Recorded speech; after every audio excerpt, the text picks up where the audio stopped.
Welcome to the Hockey Writers Maple Leafs Lounge, a weekly show from our Toronto Maple Leafs writing crew, bringing you the latest news, rumors, trades, player grades, prospects, and much more.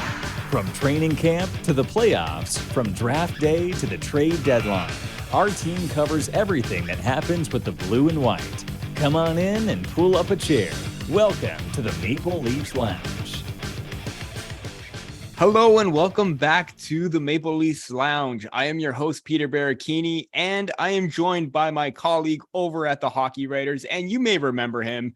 He was the original host of this talk show. Kevin Armstrong is back on the lounge. Kevin, welcome back to the show. How are you doing? It's been a while. It has been a while, and the lounge looks great, man. Like what you've done with the place. I'm doing my best. I'm following in your great footsteps right now to try and keep everything going and to continue the dialogue of that is the team that we love to hate, quote unquote, trademark your comment right then and there. Before we get started with this show, this week's episode is once again brought to you by morningskate.io, the daily newsletter delivered to your inbox Monday to Friday, jammed packed with the best hockey stuff on the planet from the terrific writing staff over at the Hockey Writers. You'll get the latest news, rumors, histories, funnies, quizzes, you name it. All you have to do is put your email and the link in the description below, and you are all set to go. And one other note, if you should be checking out the Hockey Writers webpage, Hockeypedia page, for all the latest stats, info on players, teams, rosters. We will also have you covered in terms of that. So be sure to check out the Hockeypedia page over at the Hockey Writers. Once again, updated by the writing staff over at the Hockey Writers. We are just doing everything right now. Everything is in a great spot over at that website. Yeah, and here it comes in, we're a week and a half away from the season starting, and the Hockey Writers website is just clicking right now. Lots of information there. Absolutely. It kind of feels like we are Stanley Cup favorites heading into this season. Speaking of the season, obviously the NHL season is right around the corner. Preseason got started off last week, and we got some major news this week, even though we talked about the stalemate between Sandin and the Maple Leafs. Enter Sandman. Rasmus Sandin is back. He signed his contract, 2 years worth $2.8 million combined, 1.4 or 1.2 total salary in the first year and 1.6 in his second, for a total cap hit of 1.4 for each season. Kevin, this was long overdue. Obviously, we wanted to see Rasmus Sandin sign. We know how great he is. Kind of the similar contract that Timothy Liljegren signed, just took a little bit longer, but Sandin's camp came in and said, you know what, we want to get something done. They got it done. What do you make of the contract? And did it happen at the most opportune time for Sandin right now? Yeah, I'll start on the last part because for sure it's the most opportune time. When you've got Callie and Kerfoot playing defense, anytime you can get a defenseman back in the fold is just a wide open runway for him to take the line from Dubas. And I think he kind of saw that sitting at home. I don't know what number they were looking for because this wasn't an astronomical number. It's not out of the range at all. It's kind of what a lot of us were expecting. So I don't know which party gave on this because it was kind of like, well, that was the deal we expected months ago. So kind of bizarre that it took this long to get to. I hope that it didn't affect him too much with training camp. He said that after William Nylander left, he was still skating with a lot of skilled players, trying to stay in form as much as possible, but he's obviously not with the NHLers staying up to par. So didn't lose too much time, but he still does only have, a week and a half to get game ready here. And yeah, happy he's back, but I don't know what the delay was about because it really didn't seem to be offside at all with this deal. Yeah, you mentioned about his playtime and how it's going to affect him right now. I mean, obviously different situation with William Nylander, how that went 2-3 months into the season and it came down to the last minute to sign a contract.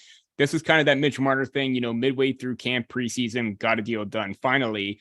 But it is interesting to say the least because you mentioned that the dollar figure was pretty much the same. And, where was the disconnect? I know that Frank Saravalli tweeted out just after the contract signed. In the last days, Leafs made it clear to Rasmus Sandin's camp that they were not going to go above Liljegren's 1.4 million. I think they wanted more of Sean Durzi's contract, which he alluded to in his tweet. And the 1.6 million is great for qualifying offer purposes. So that way, if there's anything that needs to go their way or Sandin needs to have their leverage, they're probably going to be more in that 1.6 million, close to $2 million range for that kind of situation. But yeah, it is interesting to see what's going to happen, because I think that I believe David Alter tweeted out that he went from 178 to 194 pounds. And we've seen how much, damage Sandin can do physically. He's a small guy, but he has good body positioning. So I want to see what that extra strength does, and maybe even playing on the right side. He was slotted beside Muzzin. So hopefully he can figure something out and maybe open up a spot for him, because the Maple Leafs are thin on that right side. Yeah, I was really impressed to read about the weight gain as well, and adding some muscle there. That's going to speak volumes in this season, because he could get bodied a little bit by the bigger forwards, and I think hopefully now he's got a little bit more size on him to hold off those guys a little bit better this season. And that's the thing too. We saw so many times, like we saw that reverse, hit that he did on Blake Wheeler a few years ago. So that's why I said, he knows how to make those hits. He knows how to protect the puck, but there were times where maybe it didn't quite work out and he did get thrown off quite a bit, but maybe that extra weight and muscle would do him very well. So I'm really interested to see how he goes about this in the final week or stretch before the regular season starts. Yeah. Speaking of the preseason, with the Rasmus Sandin contract news out of the way, obviously 4 games into the preseason, I know it's too early to say who is standing out, because it's only 4 games. It's a small sample, but, players are battling for positions, jobs are on the line. Kevin, who has stood out for you during these 4 preseason games? I wrote up a bit of a lessons learned after game 2 of the preseason. Well, game 3, actually, because there was a doubleheader. And, it's really tough to grade that, isn't it? Like watching Matt Murray, he played well again, but it's against Montreal that did not look good at all in that preseason game. And he faced 16 shots and he turned 16 shots away. I'd say maybe 3 of them were above average type saves that he needed to make. So it's really hard to grade. I know that the entire Leaf Nation is holding their breath on Matt Murray, that he's got to be what we hope that he is from a few years back. But that's really tough to grade. And I guess the other thing I'd take away is there's this guy who's played 16 NHL games, and he must get more ink and more face time than, 10-year veterans in the league. And, I guess I shouldn't be too hard against Nick Robertson, because that's just the way the Toronto media works. But for a kid that's played 16 games, holy cow, the Sportsnet broadcast is all Nick Robertson all the time. But that said, I will say that he's looked better. He still does, right after he scored in game 3, the very next shift, he threw the puck in front of the net. Like just kind of that yin and yang that you see from him all the time is kind of mind-blowing, but it looks like it's beginning to lean more to the positive, and he's starting to do things better more of the time than making mistakes more of the time. Yeah, and the big thing when I saw him at the rookie tournament was consistency and the defensive side. Sometimes he was trying to do a bit too much. So maybe that may have clued in heading into camp. Maybe he did need to quote unquote dial it back a little bit. I think that's what Haley Wickenheiser said last season in regards to Nick Robertson. And I think maybe not necessarily slowing it down, but maybe he's thinking it a little bit clearer right now. And Sheldon Keefe did say that he has looked his best in these last 2 games that he has played. And that game against Ottawa, 2 goals and I believe 1 assist, looking pretty good. So yeah, he definitely is a major standout. And, with more of an opportunity to try and earn that top 6 spot, this is a good sign for Nick Robertson, and hopefully he can continue to run with it, because every game counts for him. It's either top 6 or going back to the AHL. And I think maybe he wants to make his points right now, and he's doing it. Yeah. And that's really it's kind of do or die for Nick Robertson. I'd say if he doesn't make the team this year, then they should do him a solid and trade him. because clearly he's not working in the Toronto system. You've got a wide open, I don't know how many spots are available in that top 12 forwards right now, because Keefe knows that better than all of us, obviously, but we know there's a lot of holes in the top 12, and Robertson has to say that he is part of the top 12 forward group now, and he doesn't belong in the AHL anymore. And if he can't make that statement in the next 2 weeks, then you just got to go to a new system. Absolutely. And you mentioned Matt Murray too. I mean, the one game that he played, but I was going to say Alex Steves, but I've talked about Alex Steves way too many times here in our preview show. So you all know how I feel about Alex Steves. If you want to go check out the preview show and my comments about Alex Steves, but I'm still coming away impressed with Ilya Samsonov. I mean, again, goaltenders, this is good. This is the big question mark coming into the season. Both him and Murray needed to prove something. He signed that 1-year deal. And right now, I don't want to, go too much into depth about his play against the Ottawa game, because, both 2 goals were a result of him mishandling the puck. And I think maybe if he doesn't handle the puck or control it, maybe he could work on that. But for now, just stay in the crease because it's working out. His movement is much better. He's not over jumping, kind of not overshooting his positioning. He's more square with the shooter every single time with his lateral movements, and he's tracking the puck very, very well. And even so, as I mentioned before, high danger saves are going to be key, and he's been looking pretty good in that area because those shots are going to come at you quick, and he's been lightning quick with his reflexes. So I've continued to be impressed with him. And again, I know we're going to say it's only 4 games and it's only preseason, but this is a good sign, and we need to see this against tougher competition when the season starts and the rosters are finalized. But you can't help but be impressed with Samsonov's play right now, because him and Murray are going to, battle it out and try to become the starter, sometime down the line, because they need to make that decision.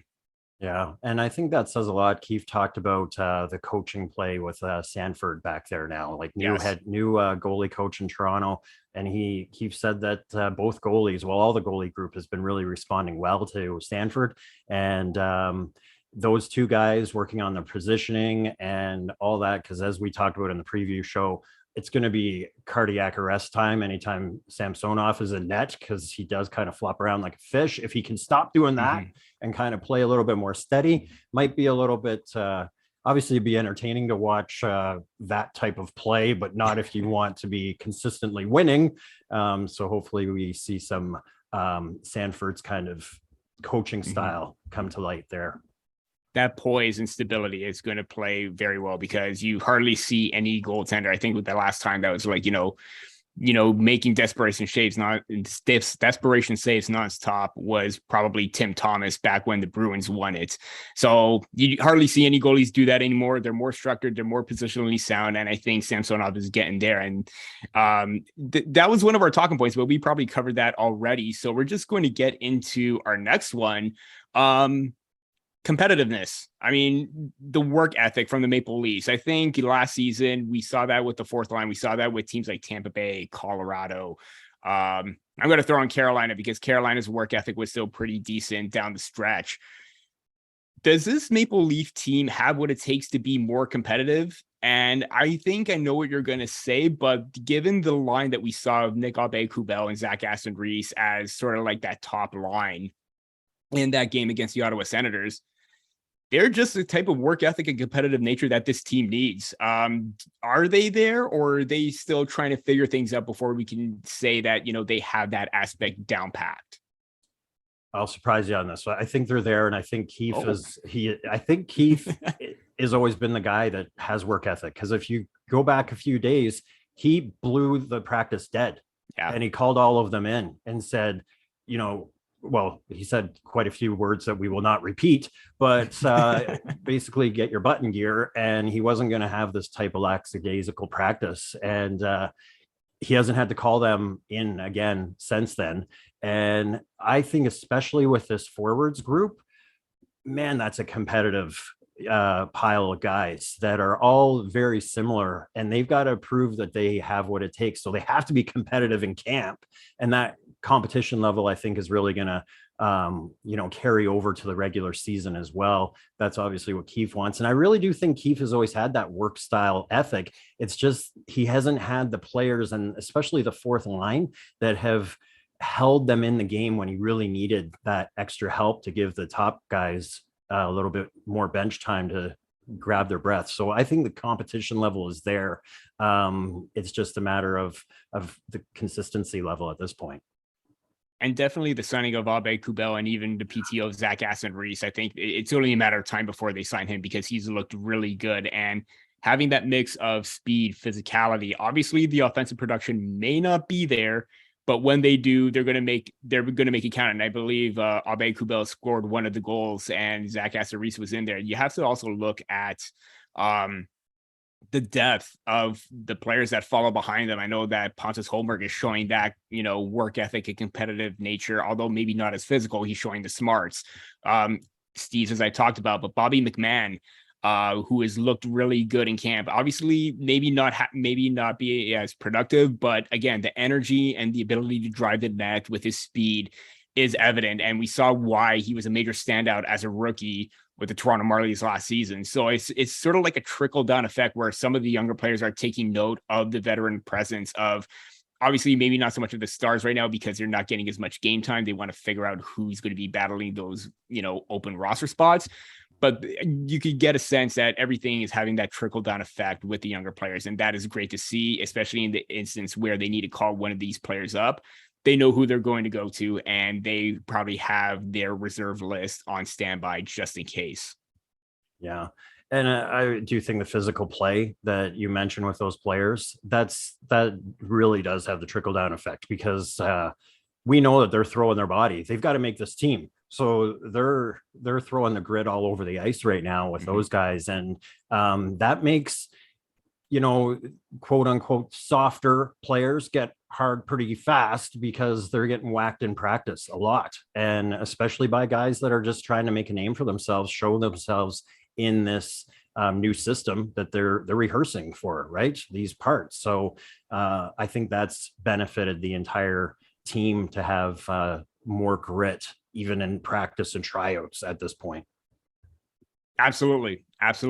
And that is going to be big going forward for those that are on the cusp or looking to make a name, that name for themselves. And you know what? It's going to be, I don't envy Keefe for the coaching staff right now, because they got some tough decisions ahead, because a lot of players are standing out right now. So that's going to be interesting to see how this will unfold, because they need to start making some cuts, and they're going to make some difficult ones at that.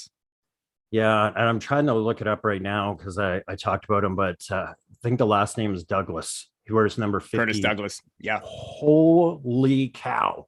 6'9", 245 pounds, trying out for the fourth line center spot. Yeah. I'm not sure he's going to make it. I would love it if he did. I just think they're looking for more speed there than just straight up physicality. But holy man, when that guy is on the ice, it's rumbling. And for a guy that always kind of imagined Shara in a blue and white, just to see that size in the blue and white, it was really nice to see Douglas there. And I'm hopeful that he can make a name for himself here and try to get on, but I'm not sure he's got the foot speed yet. Yeah, he is a very interesting case, because he's one player that I mentioned as in Barley that can kind of battle that roster spot, because he has that net front presence, that shot. Again, you mentioned the speed. It is lacking, but he's a pretty good skater himself. Again, doesn't have that agility or foot speed just yet, but if he's able to lock that down, then yeah, he does have a chance. Obviously, I think I'm a little bit higher on, like, a little bit more optimistic that maybe he could get here sooner than later, but maybe down the line, 2 years from now, if he's able to battle for that fourth line spot, I think the Maple Leafs have a good one, because he's that whole package, fourth line gritty type of player that could drop the gloves whenever you need it. And I think that they got something special with him, and that signing that contract, it was great for him, or not just for him, but for both sides, really. And I'll just repeat: 6'9", 245 pounds. That's all we need to say. Yeah.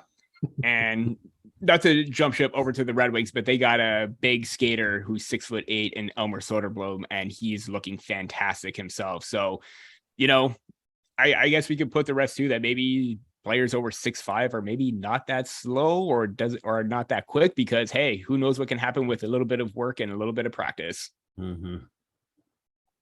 Moving over to our final topic, and you mentioned this off the top of the show in regards to Rasmus Sandin, how, the Maple Leafs were injured.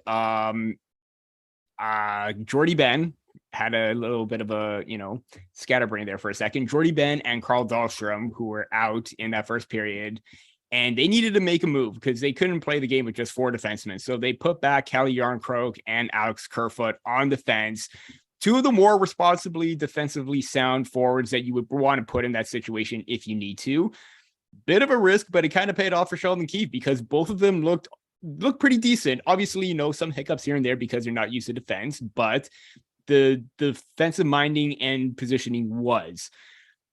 So we got a little bit concerned because who's going to take over their spot, or who do they have down the depth chart? And they toyed with the idea of experimenting with Mitch Marner on defense in certain situations. Not overall just putting him on the back end, because that just does not work out for a potential 100-point winger who can pass the puck perfectly as anyone else in the league and even improved on a shot. But in a situation where maybe you're in a do or die situation, you don't want a defensive minded player out and you want to put someone quicker on the back end. Maybe that works out. Kevin, Mitch Marner on defense, yay or nay? I was really surprised when I saw that. Mm-hmm. But we did see him, when they have the net empty, we saw him pull some saves. I think he could be the backup goalie. I think we talked about that on a show last year, that he could be the third string goalie if ever needed. But, for those types of situations, and I don't know if the other part of it is for the power play to, how they have Riley out and then 4 forwards, if that's more to get him kind of, more responsible on the power play on the defensive side too, because he is that 4th forward or part of the 4 forward group. So I guess it could be in certain situations. I just wouldn't want to see it very often. But for Mitch Marner, he's a versatile player. We've seen it with the empty nets before. So kind of an interesting spin. But I guess in this day and age, the more versatile the player, the better for anybody. And so might as well. And we obviously don't need him practicing his position. If he can practice a little bit on defense, then that just helps the team. Mm-hmm. And again, to quote from Mark Masters' reporting over at TSN, Sheldon Keefe did say that we were trying. There could be opportunities in certain game situations to give him a look on the fence, whether we're trying to score a goal or playing from behind or whatever the case might be. That's something we'll continue to look at through the preseason and make a determination from there on how we might use it. Again, and key situation, and I think the big thing is maybe if you are in that do or die situation where maybe you're down a goal or two and you want to spark, and you got a decent forward line out, maybe the second line, and you go to your, not necessarily the third pairing, but who knows what the third pairing is going to look like at this point. But let's say you want to get a bit more mobility from the back end. You could easily put out Morgan Riley and Mitch Marner, who has been taking reps with the 2 of them together in practice. So you have that extra speed and a counter attack against, maybe a third or fourth line against the opposition, and use that to your advantage to try and push him back and push with pace and speed. And Mitch Marner does that in abundance every single time he's on the ice. So a mix of, I agree with you in the sense that maybe the power play time where they do get that, shorthanded chance, he is the first one of the first ones back. But also with the way that he's played on the penalty kill and in his own end, I think that defensive responsibility shows that, he's a 100-point player, but this is a guy who's doing it all. And if they wanted to give someone that chance, I think Mitch Marner is the perfect opportunity. And who knows, you have other options like Jarnkrok or Kerfoot if Mitch Marner is, dead tired from a PK shift or anything else. So again, keep playing with different options, different ideas. And obviously Maple Leafs Twitter, some were open to the idea, but most are, not. And everyone was jumping the gun. But again, the key thing was key situations in that. And who knows? I played forward and I played defense even when I needed to. So you got to learn to play every single position at this point right now. And it's going to be fun to see what can become of this. Yeah. And I think, like I said, it's just it's him practicing at another position. And like everybody that's ever played forward will know the D always say, you're a forward because you can't skate backwards. So if you're getting in reps on the blue line, that's only helping your game. And like you said, he plays the penalty kill very well. But if you're sitting there and kind of beside Morgan Riley and you're learning, and Giordano's of the world, you're just, these guys are sponges. We've seen it all the time with Matthews and Marner. They're always sponges and they're just learning. But that game though, I really wish if there was Amazon following this team this year, I would have loved to have seen the intermission, because I can just imagine Keefe going, okay, guys, who's ever played defense? Like the Bantam team coach. Yeah. Has anyone ever played defense? Because we're a little short. And I also liked how he said after that he, when the two guys went down, he said to Giordano, can we make it through this period? And Gio said yes. And I'm sure Gio was like, yes. It was more like that than like because at that point watching, it was Brody, Riley, and Giordano that were playing. And I was like, man, put those guys in bubble wrap, because they can't go down right now. And meanwhile, they've got to take on all these extra reps. So that was a little bit, that was quite a game to watch though. But kudos to Kerfoot and Callie for coming through on that one. And who says preseason isn't exciting? Like all these talking points, last minute contract signings not necessarily last minute, but contract signings into preseason, injuries galore. You have two forwards playing defense. It has been nothing short but extraordinary for the Maple Leafs right now in the preseason in terms of talking points. So it was interesting to see this whole Mitch Marner discourse. Well, not discourse, but discussion, because, hey, why not try it out? Watch this be a key situation, and then Mitch Marner plays defense and he scores a key goal in the playoffs playing defense, because who knows? I mean, history hasn't been on the Maple Leaf side, but let's hope that there's going to be some good if that does happen. Agreed. And that is it for this week's show of the Maple Leafs Lounge. Once again, this episode is brought to you by morningskate.io, the daily newsletter delivered to your inbox Monday to Friday, jammed packed with the best hockey stuff on the planet from the terrific writing staff over at the Hockey Writers. For everything NHL news, rumors, histories, funnies, quizzes, you name it, you will get it all if you put your email in the link in the description below, and you are all set to go. And don't forget to check out the Hockeypedia pages, over at the Hockey Writers, where we have in-depth information on teams' rosters, players, contracts, and stats. You will find everything and more there at the Hockey Writers, because we're just doing it all at this point right now. So kudos to everyone working on those pages and those info, stats, everything on there. They're putting in great work over at the website right now. So be sure to check that out as well. And once again, that is it for this episode of the Maple Leafs Lounge. For Kevin Armstrong, I'm Peter Baracchini, and we'll see you next time on the Maple Leafs Lounge.